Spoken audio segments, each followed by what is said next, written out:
Good morning friends. I hope आप सब अच्छे होंगे।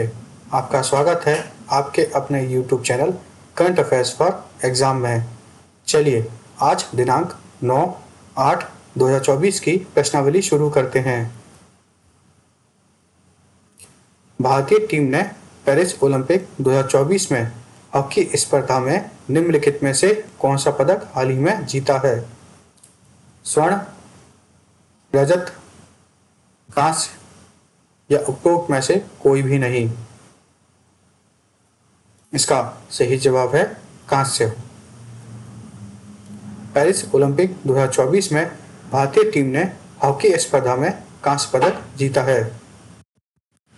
नीदरलैंड ने फाइनल में जर्मनी को पेनल्टी शूटआउट में 2-1 से हराकर स्वर्ण पदक जीता है। चलिए अगले प्रश्न पर आते हैं। निम्नलिखित में से राष्ट्रीय आवास बैंक के एमडी के रूप में किसे नियुक्त किया गया है? संदीप बख्शी, संजय शुक्ला, शशिधर जगदीशन, अमिताभ चौधरी। इसका सही जवाब है संजय शुक्ला। संजय शुक्ला को राष्ट्रीय आवास बैंक के एमडी के रूप में हाल ही में नियुक्त किया गया है। चलिए अगले प्रश्न पर आते हैं। प्रत्येक वर्ष विश्व आदिवासी दिवस कब मनाया जाता है? 6 अगस्त, 7 अगस्त, 8 अगस्त, 9 अगस्त। इसका सही जवाब है 9 अगस्त। विश्व आदिवासी दिवस हर वर्ष 9 अगस्त को मनाया जाता है। इसका उद्देश्य विश्व की स्वदेशी आबादी के अधिकारों को बढ़ावा देना और उनकी रक्षा करना और स्वदेशी लोगों के योगदान को स्वीकार करना है। चलिए अगले प्रश्न पर आते हैं।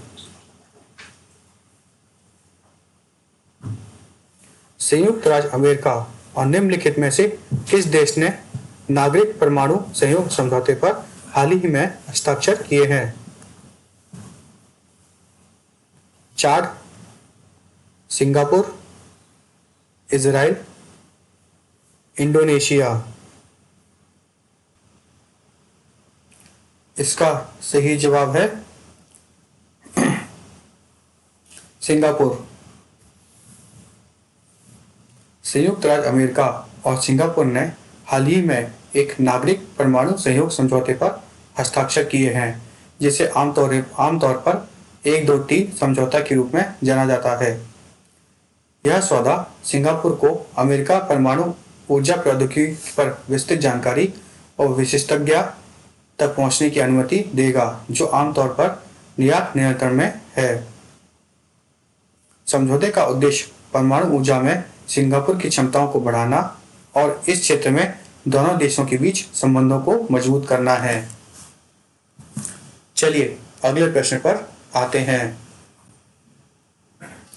निम्नलिखित में से कौन सा स्टार्टअप यूनिकॉर्न का दर्जा हासिल करने वाला तीसरा स्टार्टअप हाल ही में बना है? जोमेटो, स्विगी, कृत्रिम, रैपिडो। इसका सही जवाब है रैपिडो।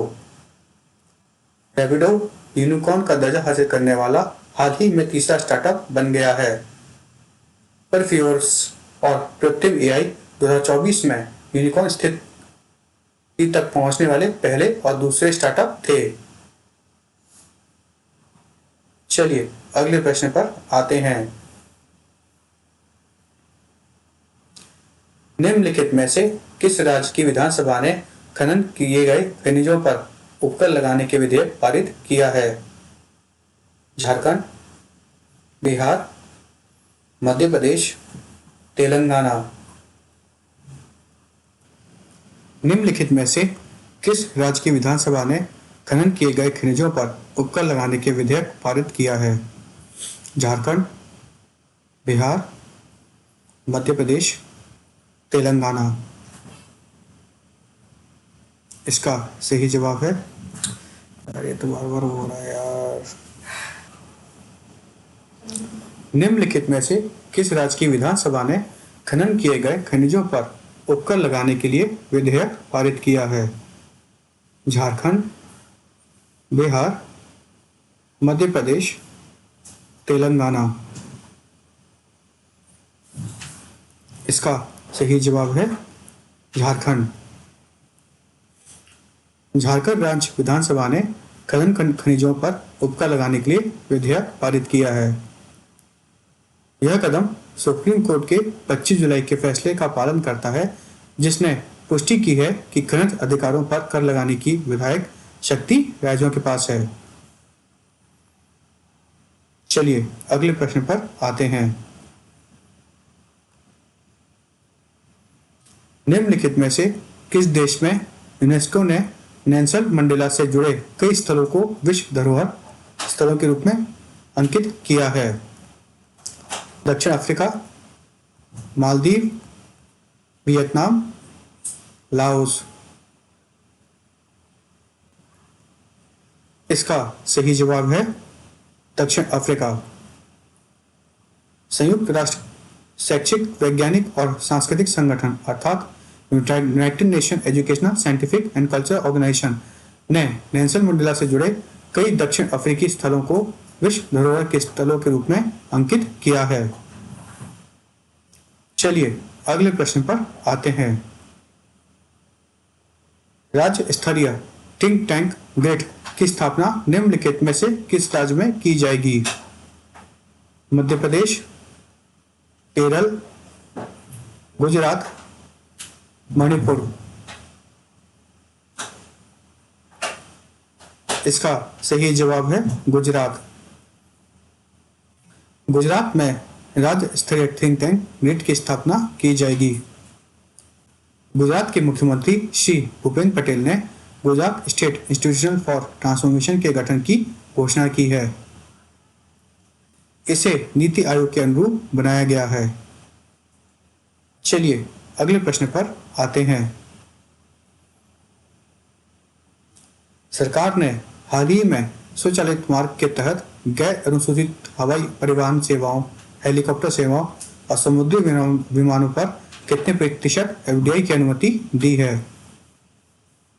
50%, 65%, 75%, 100%। इसका सही जवाब है 100%। सरकार ने हाल ही में गैर अनुसूचित हवाई परिवहन सेवाओं, हेलीकॉप्टर सेवाओं और समुद्री विमानों में स्वचालित मार्ग के तहत 100% एफडीआई की अनुमति दी है। चलिए अगले प्रश्न पर आते हैं। निम्नलिखित में से किसे इस्पात मंत्रालय के अतिरिक्त सचिव के रूप में नियुक्त किया गया है? चंद्रलाल दास, संदीप बख्शी, शशिधर जगदीशन, अमिताभ चौधरी।